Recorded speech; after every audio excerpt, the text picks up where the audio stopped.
नामालूम अफराद की कॉल्स आती रही और हमें ये कहा जाता रहा अब शबीर कुरैशी से कहें वो नई 9 मई की मजम्मत करे और एक बयान दे दे। आप जो है ना, आप आजाद आ जाएं, आप पीटीआई को छोड़ दें। कोई एफआईआर ऐसी नहीं थी जिसमें 9 मई का हो इंतशार फैलाने या किसी बयान का। जब अदालत से सारी चीज क्लियर होगी, वहाँ पर 60 अफराद भारी नफी के साथ मौजूद थे। उन्होंने उसी वक्त उसको पकड़ लिया और उठाकर ले गए। उन्होंने अरेस्ट नहीं किया। अगर वो अरेस्ट होते तो किसी जेल किसी थाने में होते, वो उन्हें अगवा करके ले गए। उसने ये कह दिया था, उसने कहा कि उनसे कहें वो जो कर सकते हैं वो करें, उनसे कहें वो अगर मुझे हरा सकते हैं, मुझे रोक सकते हैं, मुझे रोकें, लेकिन मैं उनकी किसी किस्म की डील का हिस्सा नहीं बन सकता। एमपीएज हैं, उनके थ्रू मुझे ये पैगाम दिया जा रहा है कि उनकी मिसेस से कहें कि खामोश हो जाए। अगर उसने शोर मचाया तो शबीर की तकलीफ में इजाफा होगा। वाज़ेह कहा गया कि हम इसको इतना टॉर्चर करेंगे कि हम जो कहेंगे ये वो बोलेगा। लेकिन फिर भी अगर ये जिस हद तक गए ना, शबीर कुरैशी खान साहब के साथ बेवफाई नहीं करेगा, कि कोई शबीर कुरैशी से अल्लाह ना करे कोई बयान दिलवा भी देते हैं, तो मैं वालदा से कहूंगी कि आपने पीछे नहीं हटना। देखिए, हमने जुल्म के सामने झुकना नहीं है। अगर हम पीछे हट के तो ये कामयाब हो जाएंगे।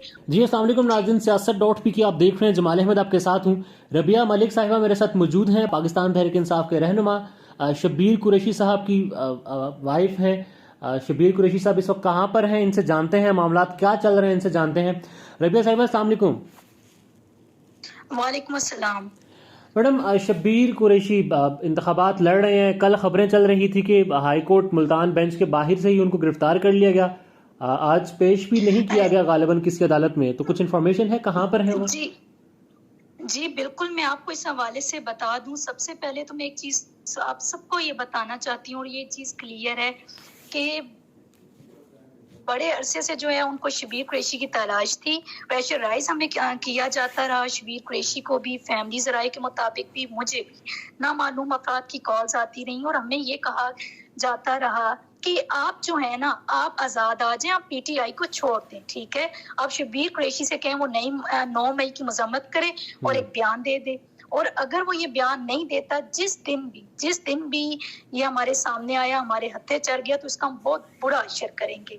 मैंने कहा कि ये वो इंसान है जो जिसके ऊपर 9 मई का कोई इल्जाम नहीं, किसी तौर पर किसी किस्म की चीज में ये मुलव्विस ही नहीं था। ठीक है, ये वो इंसान है जो मीडिया पर कभी नहीं बोला, जिसका कोई बयान है ही नहीं। तो इनके खिलाफ, शबीर कुरैशी के खिलाफ कोई एफआईआर ऐसी नहीं थी जिसमें 9 मई का हो इंतशार फैलाने या किसी बयान का। अच्छा, उसके बावजूद जो है वो हमें तंग करते रहे, लेकिन उनका यही कहना था कि शबीर कुरैशी पीटीआई छोड़ दे।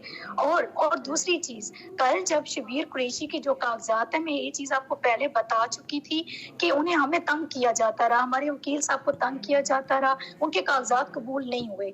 अच्छा, फिर शबीर साहब के ऊपर जितनी एफआईआर थी झूठी, उनको बेल भी मिल चुकी थी। ठीक है, फिर कल हाई कोर्ट में हमारे जज साहब गए, वकील शबीर के जो कागजात थे वो आरओ ने मुस्तरद कर दिए थे, उसकी अपील थी। तो जज साहब ने कहा, मैं आपको साथ साथ ये बता दूं कि जो जज हैं अली ज़िया बाजवा हैं, जस्टिस मुल्तान हाई कोर्ट के, कल जिन्होंने ये ऑर्डर दिया और लॉयर से कहा कि आप शबीर कुरैशी को मेरे सामने पेश करें, वो हाजिरी दे तो मैं उसकी अपील जो है वो कबूल कर लूंगा और फिर उसको कोई मसला नहीं होगा। ठीक है, इसी तरह जो वकील साहब है, उन्होंने शबीर कुरैशी से कांटेक्ट किया और उसको कहा कि हम आपको जमानत देते हैं, आप हाजिर हो जाएं, कुछ भी नहीं होगा, आपके ऊपर कोई इस किस्म का कोई केसेस, कोई इल्जाम नहीं है, आप सामने हो जाएं, सब ओके है, सब क्लियर हो जाएगा। शबीर कुरैशी पहुंच जाते हैं, वो हाई कोर्ट में पहुंच गए। जैसा कि मैंने आपको पहले भी बताया, शबीर कुरैशी को कोई डर नहीं था, उसका दामन, उसका किरदार साफ है।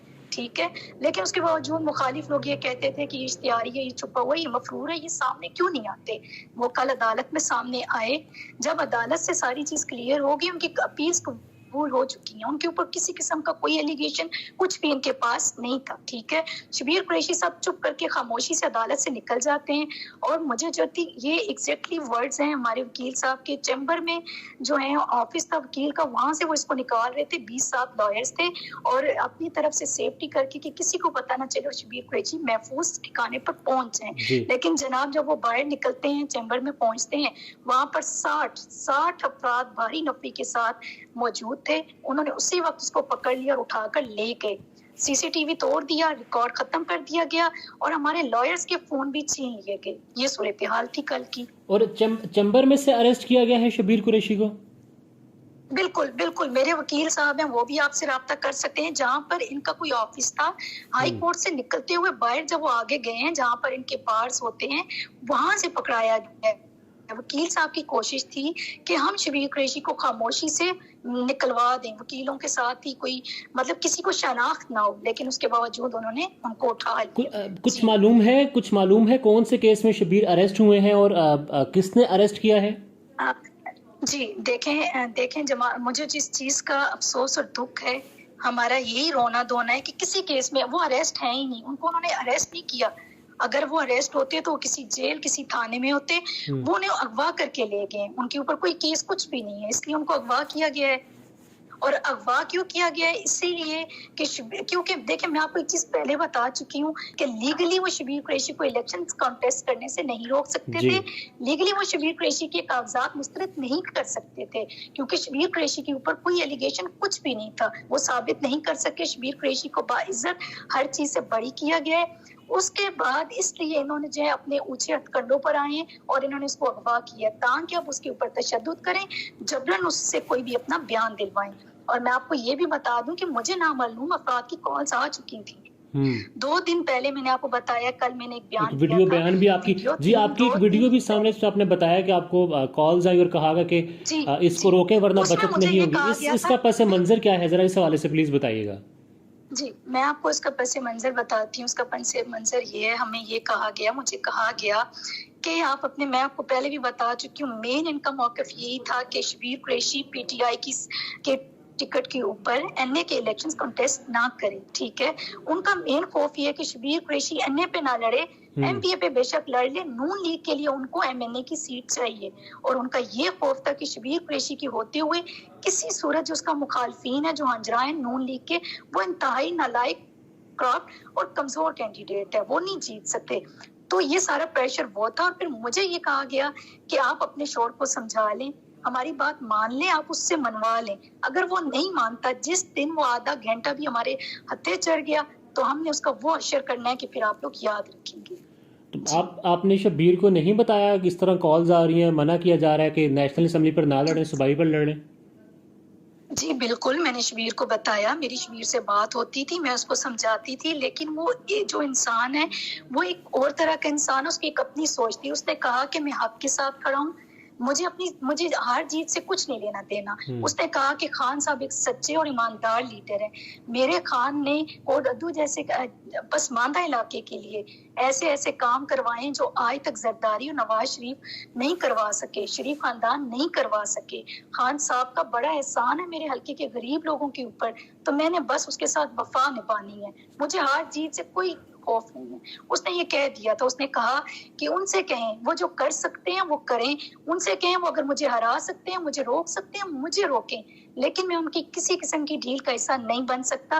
میں اپنے سچ اور ایمان کے ساتھ کھڑا ہوں اور میں کھڑا رہوں گا. بس ان کا یہی جواب ہوتا تھا ہمیشہ سے شبیر کا. مجھے جب سے اریسٹ ہوئے ہیں شبیر, ہم دیکھ رہے ہیں سوشل میڈیا پر بھی ان کے حوالے سے یہی باتیں ہیں کہ وہ انتہائی شریف النفس انسان ہے, اور یہ ہر بندہ جو شیئر کر رہا ہے, ان کے علاقے کا بھی ہو یا پھر جو ہمارے صحافی کور کرتے ہیں ساؤدرن پنجاب کو, وہ بھی اس چیز کو کور کر رہے ہیں. تو میڈم, جب سے کل کے بعد سے ابھی تک کسی نے رابطہ کیا آپ سے, کوئی ڈیمانڈ دی ہو, کچھ کہا ہو, کسی کو کچھ انفارمیشن آپ کو دی ہو کہ اب کیا کرنا ہے آگے؟ جی میں آپ کو یہ بتاؤں کہ کل سے جو ہے ڈائریکٹلی مجھے کوئی کالز نہیں آئی, کیونکہ میں بہت ایموشنل ہو گئی تھی, اور میں نے کھلے عام ویڈیو میں سب بتا دیا کہ مجھے دھمکیاں مل رہی ہیں. تو میری فیملی ذرائع کے مطابق جو ہیں شبیر کے بھائی ہیں, والدین اور لوگ ہیں, ایم پی ایز ہیں, ان کے تھرو مجھے یہ پیغام دیا جا رہا ہے کہ ان کی مسز سے کہیں کہ خاموش ہو جائے. اگر اس نے شور مچایا تو شبیر کی تکلیف میں اضافہ ہوگا. اگر وہ شور نہیں مچاتی, میڈیا پہ کسی قسم کا مزید بیان نہیں دیتی, تو ہم اس کو ٹارچر نہیں کریں گے. مطلب یہ اس قسم کی ہم نے مجھے خاموش کروانے کے لیے صرف یہ پیغام مجھے دیے جا رہے ہیں اس وقت. جی اب آپ کو خدشہ کیا ہے؟ آخر میں بس یہ بتا دیں, شبیر قریشی پریس کانفرنس وغیرہ کوئی ہوگی, پاکستان تحریک انصاف کو چھوڑنے کا ہو سکتا ہے, سیاست چھوڑنے کی بات ہو سکتی ہے. ظاہر آپ کو جس طرح پہلے کالز آتی رہی, آپ کو پیغام پہنچاتے رہے, اور پھر خیر نیشنل اسمبلی کی جو سیٹ ہے اس سے کہا کہ آپ نہ لڑیں, تو اب کیا خدشہ ہے آپ کو؟ جی دیکھیں, جتنا میں شبیر قریشی کو जानती हूँ और जितना उनके लोग जानते हैं, पहली बात आपको मैं बता दूं, मैंने आपको क्लियर बता भी दी है, वो एक ऐसा इंसान है जिसकी सियासत मफाद परस्त कभी से थी ही नहीं। अगर थोड़ा सा मैं आपको उनकी हिस्ट्री के बारे में बताऊं, शबीर कुरैशी के जो खानदान है 25 साल से आला सियासी ओहदों पर रहे हैं। उनके वालिद साहब मियां मोहसिन अली कुरैशी 2 दफा MNA रह चुके हैं, ठीक है, इसी हल्के से, ठीक है, मुंतखब हुए हैं। उनकी जी। वालदा साहिबा खालदा मोहसिन कुरैशी जो हैं, 1 दफा सेनेटर और 1 दफा MNA रह चुकी हैं। उसके बाद शबीर साहब की जब वालिद साहब की वफात हुई, 40 साल के वो थे वालिद साहब, तो शबीर को जो है आगे बड़ा बेटा होने की वजह से हल्के के लोगों ने और फैमिली ने जबरदस्ती सियासत में लाया। ठीक, शबीर कुरैशी की मफाद पर सियासत नहीं है, जितना मैं उसको जानती हूँ वो ना बिकेगा, वो इनके सामने नहीं झुकेगा। लेकिन जो चीज मैं परेशान हूँ एज अ वाइफ, वो एक बहुत मासूम और नाजुक इंसान है। मैंने आपको पहले भी बताया था उसकी बहुत से हेल्थ प्रॉब्लम्स हैं, उसके हेल्थ इश्यूज हैं, उसको BP का मसला है, उनकी हार्ट बीट के इश्यूज हैं, वो मेडिसिन के बगैर वो नहीं रह सकता, वो किसी किस्म का दबाव तकलीफ भी बर्दाश्त नहीं कर सकता। देखिए वो ऐसा इंसान है, आप कहीं से पूछ लें, जिसने ऊंची आवाज में कभी किसी से मुलाजमों से बात नहीं की, गुस्सा और इस तरह का वो बंदा ही नहीं है, ठीक है। और जब मुझे वाजे कहा गया कि हम इसको इतना टॉर्चर करेंगे कि हम जो कहेंगे ये वो बोलेगा, लेकिन फिर भी अगर ये जिस हद तक गए ना, शबीर कुरैशी खान साहब के साथ बेवफाई नहीं करेगा, वो कहेगा मैं सियासत छोड़ देता हूँ, या अल्लाह ना करे, मुझे नहीं लगता, इंशाल्लाह वो ये भी नहीं कहेगा। लेकिन जो एक मेरा अपना मुझे लग रहा है, अगर इन्होंने जुल्म की कोई इंतहा की तो वो ये सब है बस। अब मैम मुश्किल वक्त है आपके लिए, ज़ाहिर है मालूम नहीं है कि कहाँ पर हैं। तो अगर शब्बीर दस्तबरदारी का ऐलान करते हैं इंतखाबात से और सियासत से, ख़ुद को किनारा कशी इख्तियार कर लेते हैं, तो क्या आप आपके घर वाले, ज़रा इस वक्त हम देख रहे हैं उस्मान डार के साथ हुआ उनकी ख़वातीन मैदान में आई हैं, शाह साहब हैं, उनकी जो बेटी हैं वो इंतखाबात लड़ रही हैं, तो फिर आपका इरादा है आगे आने का? ज़ाहिर है आपका हल्का है, आपके हल्के के लोग हैं। जी देखिए, मैं आपको एक चीज बताऊं, मैं एक बहुत मुख्तलिफ किस्म की बंदी हूँ। शबीर जितना मासूम है, खामोश रहने वाला इंसान है, वो बोलता नहीं है ना, वो मीडिया पे नहीं आता। जी जी। लेकिन मैंने खुद भी सहाफत पढ़ी हुई है, मैं एक डिफरेंट पर्सपेक्टिव रखती हूँ। मैं ये रखती हूँ, अगर आपके साथ जुल्म हो रहा है तो आप बोलें, आप इसको नेशनल लेवल पर हाईलाइट करें, आप अपने हक के लिए आवाज बुलंद करें। तो मैं एक ऐसी बंदी हूँ, और मुझे जितनी प्रेशर इन्होंने डाला है, मैं इनके प्रेशर में नहीं आई। और मैं अपना आपको बता दूं, मैं घर की खवातीन, वालदा साहब भी हैं कवरिंग पे, मैं उनसे कहूंगी अगर ये कोई शबीर कुरैशी से अल्लाह ना करे कोई बयान दिलवा भी देते हैं, तो मैं वालदा से कहूंगी कि आपने पीछे नहीं हटना। देखिए, हमने जुल्म के सामने झुकना नहीं है, अगर हम पीछे हट के तो ये कामयाब हो जाएंगे। और मैं नहीं चाहती कि हम इस वक्त जुल्म को अपने ऊपर मुसल्लत होने दें। पाकिस्तान में इस वक्त सबसे बड़ा मसला बोलने का है। पाकिस्तान में बोलने नहीं दिया जाता, जुबानें खींच ली जाती हैं, डर है, खौफ है, टेरर है। पाकिस्तान का मीडिया मुकम्मल तौर पर कंट्रोल्ड है, वेल मैनेज्ड है, एक मैसिव सेंसरशिप है। इसी तरह का दबाव पाकिस्तान में siyaset.pk भी फेस कर रहा है, जिसे पाकिस्तान भर में गुज़श्ता कई महीनों से मावरा आइन, मावरा कवानीन मुकम्मल तौर पर बंद कर दिया गया है, मुकम्मल तौर पर बैन कर दिया गया है। siyaset.pk की नशरियात को लिमिटेड करके पाकिस्तान में छोड़ दिया गया है। तमाम तर कानूनी मुआवजे के ऊपर आवाज उठाई गई, दस्तक दी गई, लेकिन हर तरफ से खामोशी है, सन्नाटा है, कहीं पर कोई सुनवाई नहीं है, कोई सुनने को तैयार नहीं है। लेकिन इसका हल क्या है? क्या खामोश हो जाएं? क्या सवाल ना करें? क्या मालूमात आप तक ना पहुंचाएं? क्या इंफॉर्मेशन आप तक ना पहुंचाएं? मालूमात भी पहुंचेगी, इंफॉर्मेशन भी पहुंचेगी, सवालात भी उठेंगे, लेकिन अब आपने रोल प्ले करना है, आपने अपना किरदार अदा करना है। और छोटा सा एक प्रोसीजर है, प्रोसेस है, उसके बाद आप अपना किरदार अदा करें और हमारी मदद करें। पहले आपने ये करना है कि हमारे YouTube चैनल को सब्सक्राइब करना है, उसके बाद ज्वाइन के बटन के ऊपर जाना है, क्लिक करके हमारा मेंबर बनना है। या फिर दूसरा ऑप्शन यह है कि आपने वीडियो की डिस्क्रिप्शन में जाना है, वहां पर पैट्रियन का लिंक मौजूद होगा, उस लिंक के ऊपर क्लिक करें और हमें सपोर्ट करें, हमारा हिस्सा बने, हमारी ताकत बने। ख्याल रखिएगा। अल्लाह हाफिज।